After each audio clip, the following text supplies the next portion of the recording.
Good morning everyone. Mentorship YouTube channel में आप लोग का स्वागत है। हमने पहले डिस्कस किया था कॉन्स्टिट्यूशनल बॉडी को, उसमें हमने इलेक्शन कमीशन और फाइनेंस कमीशन को डिस्कस किया था। आज हम लोग वाइस प्रेसिडेंट को लेकर चलेंगे। वाइस प्रेसिडेंट अभी काफी न्यूज में है, जैसा आप लोग देख रहे होंगे। न्यूज में रहने का मेन वजह है जगदीप धनखड़ जी ने रिजाइन किया है।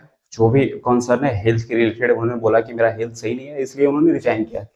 अब इससे कुछ रिलेटेड कॉन्स्टिट्यूशनल प्रोविजन है, उसको देख लेते हैं। देखिए आर्टिकल्स क्या है। आर्टिकल 63 में बोला गया कि there shall be vice president of India. ऐसे आर्टिकल कितना टोटल है वाइस प्रेसिडेंट का? 63 से 71 तक है ना। तो 63 में बोला गया कि वाइस प्रेसिडेंट ऑफ इंडिया होने चाहिए और एक ऑफिसियो चेयरमैन हो जाएंगे अपने आप। जो भी वाइस प्रेसिडेंट रहेंगे वो एक ऑफिसियो कहने का मतलब है कि जो भी पद पे रहेंगे वाइस प्रेसिडेंट पे, वो ऑटोमेटिकली काउंसिल ऑफ स्टेट यानी कि राज्यसभा के चेयरमैन कहलाएंगे, है ना। तो आर्टिकल 64 में बात की गई। कुछ इंपॉर्टेंट आर्टिकल है जो आप लोग एक बार देख लेंगे। जैसे 63 में वाइस प्रेसिडेंट ऑफ इंडिया, है ना। 66 ध्यान रखिएगा, इलेक्शन ऑफ वाइस प्रेसिडेंट जो अभी होने वाला है। 69 में देखेंगे कि ओथ एंड अफर्मेशन की बात की गई है। 71 में कहा गया है, 71 में क्या बात बोली गई है कि जो भी matters related to vice president election की रिगार्डिंग रहेगा वो सुप्रीम कोर्ट के पास जाएगा, वो 71 आर्टिकल में बोला गया। ठीक है। इलेक्टोरल प्रोसेस देखते हैं, ये इंपॉर्टेंट है कि पहला है इलेक्टोरल कॉलेज, कौन भाग लेंगे, कौन हिस्सा लेंगे वाइस प्रेसिडेंट के इलेक्शन में, है ना। यहाँ पे वर्ड दिखेगा both elected and nominated. Elected and nominated. Elected Rajya Sabha Lok Sabha, nominated Rajya Sabha. ठीक है। अब इसमें मेन डिफरेंस क्या है प्रेसिडेंट और वाइस प्रेसिडेंट में? नॉमिनेटेड मेंबर भाग नहीं लेते हैं। ठीक है, नॉमिनेटेड मेंबर प्रेसिडेंट में इलेक्शन में भाग नहीं लेते हैं। ठीक है, लेकिन वाइस प्रेसिडेंट में नॉमिनेटेड मेंबर इंक्लूड होते हैं। दोनों मेंबर होते हैं वाइस प्रेसिडेंट में, राज्यसभा और लोकसभा के। लेकिन आप देखेंगे प्रेसिडेंट में, आप इसको देखेंगे कि स्टेट असेंबली के भी लोग हिस्सा लेते हैं, जो एमपी एमएलए हैं। और इसमें क्या है ऑप्शन की, नॉमिनेटेड और इलेक्टेड। ये ध्यान रखिएगा, जो इलेक्टोरल कॉलेज में है जो भाग ले रहे हैं वही आपका इम्पीचमेंट प्रोसेस में भाग लेते हैं प्रेसिडेंट का। ठीक है, प्रोपोर्शनल रिप्रेजेंटेशन के थ्रू होता है, सीक्रेट बैलेट है ना वाइस प्रेसिडेंट का, सिंगल ट्रांसफरेबल वोट।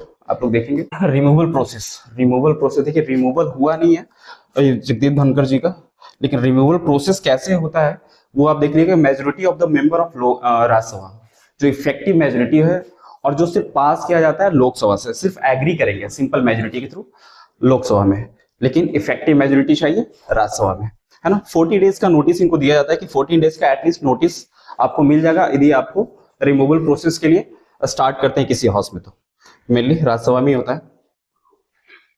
देख लीजिए चेयरमैन ऑफ राज्यसभा है, एक्टिंग प्रेसिडेंट। मान लीजिए किसी प्रेसिडेंट का वैकेंसी होता है, डेथ होता है, रिजाइनेशन होता है, रिमूवल होता है, तो उसमें वाइस प्रेसिडेंट का रोल रहता है। मैक्सिमम कितने टाइम तक कोई वाइस प्रेसिडेंट हो सकता है? 6 मंथ के लिए। आप लोग इस चीज का ख्याल रखिएगा कि 6 मंथ मैक्सिमम पीरियड है। कोई भी वाइस प्रेसिडेंट बनते हैं तो मैक्सिमम 6 मंथ के लिए। ठीक है, आप देखेंगे फर्स्ट हमारे वाइस प्रेसिडेंट कौन थे? सर्वपल्ली राधाकृष्णन, बिहार से आप देख रहे हैं। जाकिर हुसैन हो गया। 13th वाइस प्रेसिडेंट हमारे कौन थे? एम वेंकैया नायडू। ये थोड़ा सा फैक्ट देखेंगे, फैक्ट जो इंपॉर्टेंट फैक्ट है, first vice president Sarvepalli Radhakrishnan है। Vice president not to become president. देखिए कुछ वैसे वाइस प्रेसिडेंट और कभी प्रेसिडेंट बने नहीं। जैसे फर्स्ट कौन थे? Gopal Swarup Pathak. First Dalit vice president कौन है? K Narayanan. First vice president to die in office, Krishnakant. First vice president after independence, जो जन्म लिया इंडिपेंडेंस के बाद, एम वेंकैया नायडू। रिजाइनेशन की बात कर रहे थे हम, और ये देखिए एक आर्टिकल आया हुआ था, हमने ग्रुप में भी मेंशन किया था कि अधिसूचना जारी कर दिया गया है और 21 अगस्त तक अब तो हो गया डिसाइड कि कौन उपराष्ट्रपति के 2 कैंडिडेट होंगे, एनडीए की तरफ से और इंडिया अलायंस की तरफ से। ठीक है, और एनडीए की तरफ से कौन है? जो महाराष्ट्र के भी गवर्नर हैं, कौन? सीपी राधाकृष्णन। किस स्टेट से? तमिलनाडु से। देखिए दोनों जो कैंडिडेट हमारे वाइस प्रेसिडेंट के रहे हैं, दोनों सॉदर्न स्टेट के हैं। एक है तमिलनाडु के और एक जो रेड्डी जी जो है वो तेलंगाना से। महाराष्ट्र गवर्नर रहे हैं, इससे पहले भी गवर्नर रहे हैं। कहाँ के? झारखंड के भी गवर्नर रह चुके हैं सीपी राधाकृष्णन। सेकंड जो कैंडिडेट है इंडिया अलायंस की तरफ से जो ऑपोजिशन पार्टी है, B Sudarshan Reddy vice president के लिए। ये पहले सुप्रीम कोर्ट के जज भी रह चुके हैं, तो मेन दोनों में कॉन्टेस्ट होगा। कुछ क्वेश्चन आपको जो हमने टेस्ट सीरीज में इंक्लूड किया था वो आपको आप लोग कमेंट सेक्शन में इसको प्रैक्टिस करने की कोशिश कीजिएगा, इसको आंसर देने की कोशिश कीजिएगा कमेंट सेक्शन में। इलेक्टोरल कॉलेज की बात हमने की, वो देख लीजिएगा कि इंपॉर्टेंट क्या है इसमें। कीवर्ड से वो ध्यान रखिएगा, नॉमिनेटेड है, इसमें भाग लेंगे या नहीं लेंगे। अभी आप लोग आंसर इसको भी कमेंट सेक्शन में लेंगे। रिटर्निंग ऑफिसर वाइस प्रेसिडेंट के लिए अभी कौन है रिटर्निंग ऑफिसर? हाँ, राज्यसभा के सेक्रेटरी वगैरह रहते हैं, उनका नाम भी बताएंगे आप लोग, इसमें आंसर बताएंगे। और ये बताएंगे कि इससे पहले जगदीप धनखड़ से पहले रिजाइन किन्होंने दिया है, कितने लोगों ने रिजाइन किया है, पूरा टर्म भी नहीं हुआ उससे पहले कितने लोगों ने, वाइस प्रेसिडेंट ने रिजाइन किया है ना। पूरा फुल टर्म जो 5 ईयर का वो भी कंप्लीट नहीं हुआ है, तो आप लोग आंसर देंगे।